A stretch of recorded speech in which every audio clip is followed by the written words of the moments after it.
ಎಷ್ಟೋ ಸರ್ತಿ ನಾವು ಅಂದ್ಕೊಂಡಿರ್ತೀವಿ, ನನ್ನನ್ನು ಎಷ್ಟು ಜನ ಇಷ್ಟಪಡ್ತಾರೆ, ನಾನು ಇಲ್ಲದೆ ಇದ್ದರೆ ನನ್ನ ಹೆಂಡತಿ ಮಕ್ಕಳು ತಂದೆ ತಾಯಿಗಳ ಗತಿ ಏನು, ಅವರೆಲ್ಲ ನನ್ನಲ್ಲೇ ಪ್ರಾಣ ಇಟ್ಕೊಂಡಿದ್ದಾರೆ, ನಾನು ಇಲ್ಲದೆ ಇದ್ದರೆ ಅವ್ರು ಬದುಕೋದಿಲ್ಲ.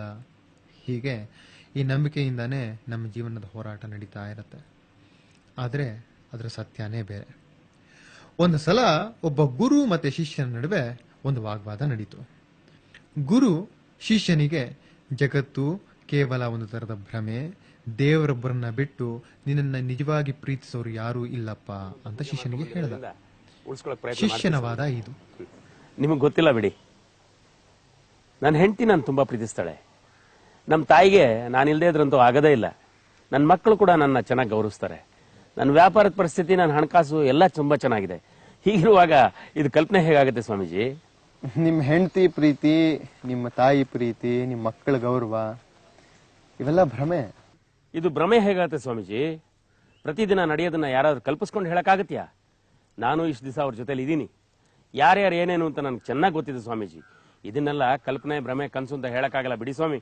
ಒಂದು ಪಕ್ಷ ನೀವು ಅನ್ಕೊಂಡಿರೋದನ್ನೆಲ್ಲ ಸುಳ್ಳು ಅಂತ ನನ್ನೇನಾದ್ರೂ ತೋರಿಸಿದ್ರೆ ಏನ್ ಮಾಡ್ತೀರಿ?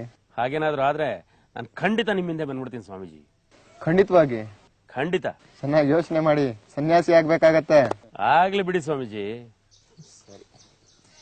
ಸನ್ಯಾಸಿ ಆಗದೇನ್ ಬೇಡ, ಸತ್ಯ ಗೊತ್ತಾದ್ರೆ ಸಾಕು.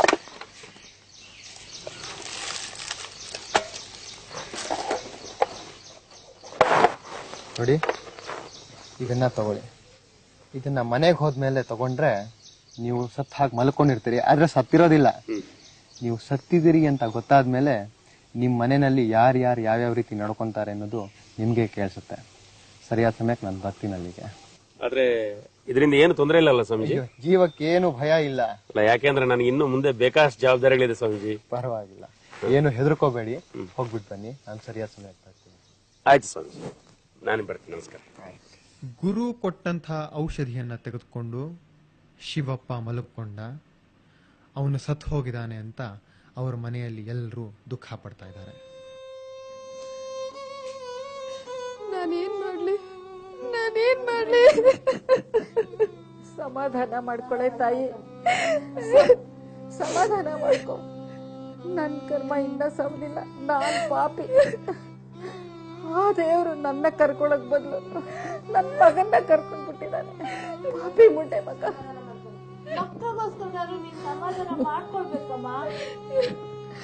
ನೋಡಿ ಲಲಿತಮ್ಮ,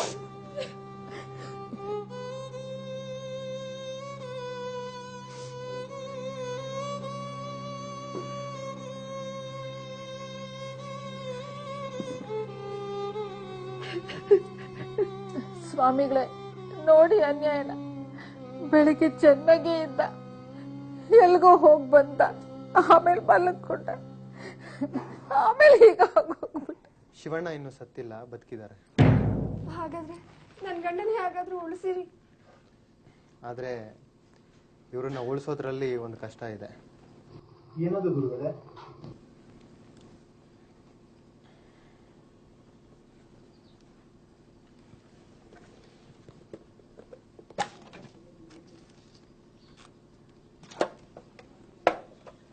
ಇದನ್ನ ನೀರಲ್ಲಿ ಕದಡಿ ಕುಡಿಸಿದ್ರೆ ಇವ್ರು ಬದುಕ್ತಾರೆ. ಅಷ್ಟೇ ತಾನೇ? ಕೊಡಿ, ನಾನ್ ಕುಡಿಸ್ತೀನಿ.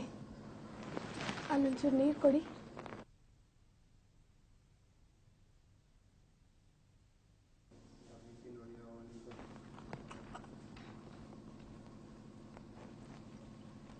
ಆದ್ರೆ ತಾಯಿ, ಇದನ್ನ ಮೊದಲು ಅವ್ರು ಕುಡಿಸೋದಕ್ಕಿಂತ ಮುಂಚೆ ನೀವು ಕುಡಿಬೇಕಾಗತ್ತೆ. ಅಷ್ಟೇ ತಾನೇ? ನಾನ್ ಕುಡಿತೀನಿ. ಆದ್ರೆ ಸ್ವಲ್ಪ ಕಷ್ಟ ಇದೆ.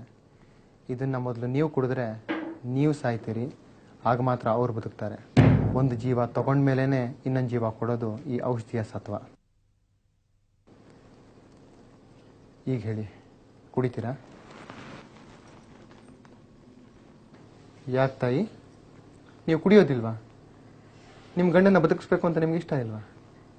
ಇಷ್ಟನೇ ನೀವು ಅವ್ರನ್ನ ಪ್ರೀತಿ ಮಾಡೋದು? ಪ್ರೀತಿ ಇಲ್ಲ ಅಂತ ಯಾರು ಹೇಳಿದ್ದು ಗುರುಗಳೇ? ನಾ ಸತ್ರೆ ನನ್ ಮಕ್ಳನ್ನ ನಮ್ಮತ್ತನೇ ಯಾರು ನೋಡ್ಕೊಂತಾರೆ? ನಿಮ್ ಗಂಡ ಬದುಕ್ತಾರಲ್ಲ, ಅವ್ರು ನೋಡ್ಕೊಂತಾರೆ. ಅವ್ರ ತಾಯಿ, ನಿಮ್ಮ ಮಕ್ಕಳು ಇಬ್ಬರನ್ನೂ. ಅವ್ರು ಬದುಕಿದ್ರೆ ಅವ್ರ ತಾಯಿನ ನೋಡ್ಕೊಂತಾರೆ. ನನ್ನ ಮಕ್ಳ ಗತಿ, ನಾ ಸತ್ ಮೇಲೆ ಇನ್ನೊಂದು ಮದುವೆ ಮಾಡ್ಕೋತಾರೆ. ಆಗ ಬರೋಳು ನನ್ನ ಮಕ್ಳನ್ನ ಚೆನ್ನಾಗಿ ನೋಡ್ಕೋತಾಳ? ಆಗಲ್ಲ ಗುರುಗಳೇ, ನನ್ನ ಕೈಲಿ ಆಗಲ್ಲ.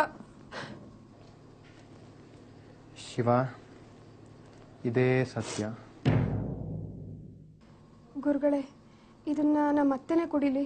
ಅವ್ರು ಮಾಡೋದಾದ್ರೂ ಏನಿದೆ, ಅವ್ರು ಕುಡಿದು ಅವ್ರ ಮಗನ್ನ ಉಳಿಸ್ಕೊಡ್ಲಿ. ನಿಮ್ಮ ಕೈಲಾಗಲಿಲ್ಲ ತಾನೆ? ಹೋಗ್ಲಿ ತಾಯಿ, ತಗೊಳ್ಳಿ. ಜಗತ್ತಿನಲ್ಲಿ ಯಾವುದೇ ತಾಯಿಯಾಗಲಿ ತನ್ನ ಪ್ರಾಣ ಕೊಟ್ಟಾದರೂ ಮಗನ್ನ ಬದುಕಿಸ್ಕೊಳ್ಳೋದಕ್ಕೆ ಪ್ರಯತ್ನ ಪಡ್ತಾಳಂತೆ. ತಗೊಳ್ಳಿ, ನೀವು ಕುಡೀರಿ. ನಿಮ್ಮ ಪ್ರಾಣ ಹೋಗಲಿ, ನಿಮ್ಮ ಮಗನ ಪ್ರಾಣ ಬರಲಿ. ಸ್ವಾಮಿಗಳೇ, ನನ್ನ ಮೊಮ್ಮಕ್ಕಳು ನನ್ನ ತುಂಬಾ ಹಚ್ಕೊಂಡ್ಬಿಟ್ಟಿದ್ದಾರೆ. ನಾ ಸತ್ತು ಹೋಗ್ಬಿಟ್ರೆ ಅವ್ರನ್ನ ನೋಡ್ಕೊಳ್ಳೋರು ಯಾರು? ಲೇಮ ತಾಯಿ, ನೀನೇ ಅದನ್ನ ನನ್ನ ತಗೊಂಡು ಕಷ್ಟನೂ ಅರ್ಥ ಮಾಡ್ಕೊಳ್ಳಿ ಅತ್ತೆ. ನಾನು ಸಾಯಕ್ಕಾಗಲ್ಲ. ಅಂತೂ ಕೊನೆಗೆ ಶಿವಣ್ಣನ ಬದುಕಿಸೋದಕ್ಕೆ ಯಾರೂ ಮುಂದೆ ಬರಲಿಲ್ಲ. ಔಷಧಿ ಸತ್ವ ಹೊರಟೋಯ್ತು, ಶಿವಣ್ಣನೂ ಹೊರಟು ಹೋದ.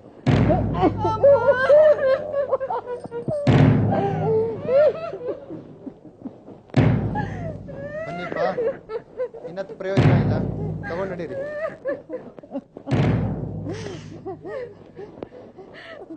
ಅಯ್ಯೋ ಅಯ್ಯೋ, ಮಂಚ ಎತ್ತಿನ ಇಳಿಸು ಕೆಳಗೆ ಶ್ರೀಧರ. ಯಾಕೆ ತಾಯಿ, ಏನಾಯ್ತು? ನನ್ನ ಮಗನೂ ಹೊರಟದ.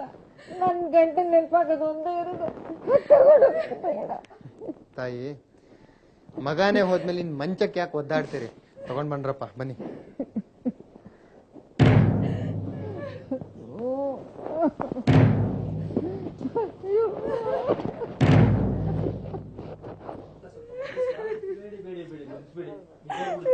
ಸ್ವಾಮೀಜಿ, ಏನು? ಬಾಗಿಲು ಚಿಕ್ಕದಿರೋದ್ರಿಂದ ಆಚೆ ತಗೊಂಡೋಗ ಆಗ್ತಾ ಇಲ್ಲ ಬುದ್ಧಿ. ಚೌಕಟ್ನ ಒಡೆದಾಕ್ಬಿಡಿ, ಅವಾಗ ತಗೊಂಡ್ ಹೋಗ್ಬೋದು. ಅಯ್ಯೋ ಬೇಡ ಬೇಡ, ಬಾಗ್ಲು ಮಾತ್ರ ಮುರಿದು ಹಾಕ್ಬೇಡಿ. ಅವ್ರು ಬೇರೆ ಇಲ್ಲ, ನನ್ನ ಕೆಲ್ ಸರಿ ಮಾಡ್ಸಕ್ಕಾಗಲ್ಲ. ತಾಯಿ, ಮಂಚದಿಂದ ದೇಹನ ಇಳಿಸೋದಿಕ್ಕಾಗೋದಿಲ್ಲ. ಮಂಚದಲ್ಲೇ ಇರಬೇಕು. ದೇಹ ಸೆಟೆತ್ಕೊಂಡ್ಬಿಟ್ಟಿದೆ. ಮಂಚದಿಂದ ಏನಾದರೂ ದೇಹನ ಹೊರಗೆ ತೆಗಿತೀವಿ ಅಂತ ಹೇಳಿದ್ರೆ ದೇಹದ ಭಾಗಗಳು ಊನ ಆಗ್ಬೋದು. ನಿಮ್ ಗಂಡನ ಕೈಯೋ ಕಾಲೋ ಮುರಿಬೋದು. ಆಗ್ಬೋದಾ? ಏನಾರು ಆಗ್ಲಿ, ಆದ್ರೆ ಬಾಗ್ಲು ಮಾತ್ರ ಮುರಿಬೇಡಿ. ಮಂಚ ಮಾತ್ರ ತಗೊಂಡು ಹೋಗ್ಬೇಡಿಪ್ಪ. ಏನಾದ್ರೂ ಪರವಾಗಿಲ್ವಾ? ಏನಮ್ಮ, ನನಗಿಂತ ನಿನಗೆ ಮಂಚನೇ ಹೆಚ್ಚಾಯ್ತಾ? ಏನೇ, ನನಗಿಂತ ನಿನಗೆ ಈ ಬಾಗಿಲುಗಳು, ಈ ಮನೆ ಇದೇ ಹೆಚ್ಚ ನಿನಗೆ? ತಾವು ಹೇಳಿದ ಮಾತು ಸತ್ಯ ಸ್ವಾಮೀಜಿ.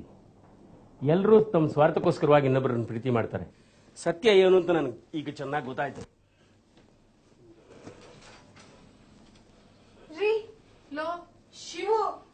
ಶ್ರೀರಾಮಕೃಷ್ಣರು ಹೇಳ್ತಾರೆ, ಜಗತ್ತಿನ ಜನ ಎಲ್ಲಿವರೆಗೆ ತಮ್ಮ ಸ್ವಾರ್ಥವನ್ನ ಈಡೇರಿಸಿಕೊಳ್ಳೋದಿಕ್ಕೆ ಅಡ್ಡಿ ಆಗೋದಿಲ್ವೋ ಅಲ್ಲಿವರೆಗೂ ಸ್ನೇಹಿತರ ತರಾನೇ ಇರ್ತಾರೆ ಅಂತ.